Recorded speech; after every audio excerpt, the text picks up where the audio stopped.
दोस्तों, आप सबके लिए एक अच्छी खबर। हमारी ओजी भाभी शिल्पा शिंदे भाभी जी घर पर है में वापस आ रही है और आप यकीन नहीं करेंगे कि उन्होंने पुरानी भाभी को कॉपी कैट कह दिया है। जी हाँ, सही सुना आपने। मैंने उसको देखा तो मेरे लिए वही था, इट्स सो सैड कि कॉपी क्यों करवा रहे हैं। एक्चुअली शायद कुछ वो अच्छी एक्ट्रेस है, उसका मैंने जो काम देखा है। इस वक्त दोनों एक्ट्रेस के बीच घमासान झगड़ा चल रहा है और इसी वजह से भाभी जी घर पर हैं फिर से हेडलाइन बन गया है। लेकिन दोस्तों, इस कहानी को समझने के लिए हमें थोड़ा पीछे जाना पड़ेगा, क्योंकि भाभी जी घर पर हैं सिर्फ एक कॉमेडी शो नहीं है। ये इंडिया के लोगों के लिए एक बहुत ही इमोशनल शो है, जिसे देखकर वो अपना बचपन याद करते हैं। जब 2015 में भाभी जी घर पर स्टार्ट हुआ था, तब किसी ने सोचा भी नहीं था कि ये शो इतना बड़ा हिट हो जाएगा। इसके कॉन्सेप्ट बहुत सिंपल थे। दो पड़ोसी कपल थे और दोनों ही पति एक दूसरे के पत्नी पर फिदा। लेकिन इस सिंपल आइडिया को जबरदस्त बनाया इसके एक्टर और कैरेक्टर ने। अंगूरी भाभी का बात बात पर सही पकड़े हैं। विभूति नारायण मिश्रा जी की फ्लर्ट करने की कोशिश, अनीता भाभी का मॉडर्न स्वैग और मनमोहन तिवारी जी का कॉन्फिडेंस, इस सभी चीजों ने शो को उस टाइम का सबसे यूनिक और फनी शो बना दिया। आप चाहे तो इसे अपनी पूरी फैमिली के साथ बैठकर भी देख सकते थे। लेकिन इसमें कोई शक नहीं है, इस शो के सक्सेस का क्रेडिट ज्यादा तौर पर शिल्पा शिंदे यानी कि अंगूरी भाभी को जाता है। अंगूरी भाभी की अपनी एक्टिंग से शिल्पा शिंदे हर घर में फेमस हो गई। लेकिन फिर 2016 में एक बहुत बड़ा खबर आया। शिल्पा शिंदे ने शो छोड़ दिया। ऑफिशियली कहा गया कि प्रोडक्शन हाउस के साथ क्रिएटिव और पेमेंट इशू था। शिल्पा ने खुद बोला कि उनका काम इन्वायरमेंट टॉक्सिक हो गया था और उन्हें रिस्पेक्ट नहीं मिल रही थी। मैं शूटिंग इस तरह से नहीं करूंगी,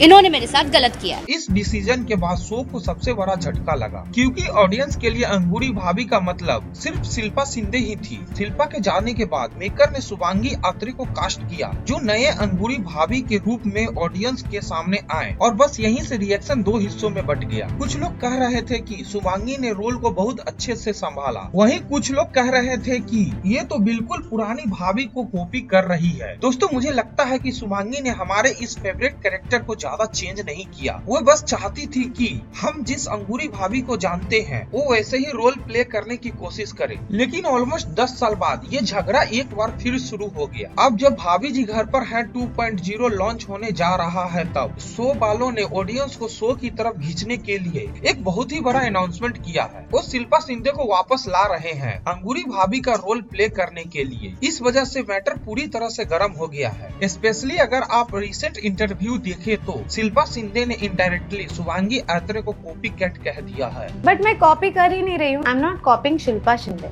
I am doing whatever is in the frame of अंगूरी भाभी। उन्होंने कहा कि असली अंगूरी भाभी सिर्फ वही है। इस स्टेटमेंट के बाद सोशल मीडिया दो हिस्सों में बट गया है। एक जो शिल्पा शिंदे यानी कि ओजी अंगूरी भाभी को सपोर्ट कर रहे हैं, और एक जो 10 साल से रोल प्ले कर रही शुभांगी आत्रे को सपोर्ट कर रहे हैं। सिर्फ इतना ही नहीं, इस पर भाभी जी घर पर है 2.0 एक भूतिया कॉमेडी के एंगल से लिखी गई है। तो मैं तो इसके लिए बहुत ज्यादा एक्साइटेड हूँ। दोस्तों, असली सवाल ये है कि क्या ओजी भाभी वापस आकर फिर से अपना पुराना जादू चला पाएगी, या फिर ऑडियंस का टेस्ट बदल चुका है और अब वो सिर्फ शुभांगी को भाभी जी के रोल में देखना चाहती है। देखिए, एक चीज तो पक्की है कि भाभी जी घर पर है एक बार फिर से ट्रेंड करने लगा है। सब इसके बारे में बात भी करने लगे हैं। अगर पहले कुछ एपिसोड सच में अच्छे होते हैं तो मुझे पूरा यकीन है कि ये शो एक बार फिर घर घर में देखे जाएंगे। दोस्तों, आपको क्या लगता है, क्या भाभी जी घर पर है 2.0 फिर से हिट हो पाएगा? मुझे कमेंट करके जरूर बताएं, और ऐसे ही वीडियो देखने के लिए हमारे चैनल को लाइक करें और सब्सक्राइब करें और अपने दोस्तों के साथ शेयर करें।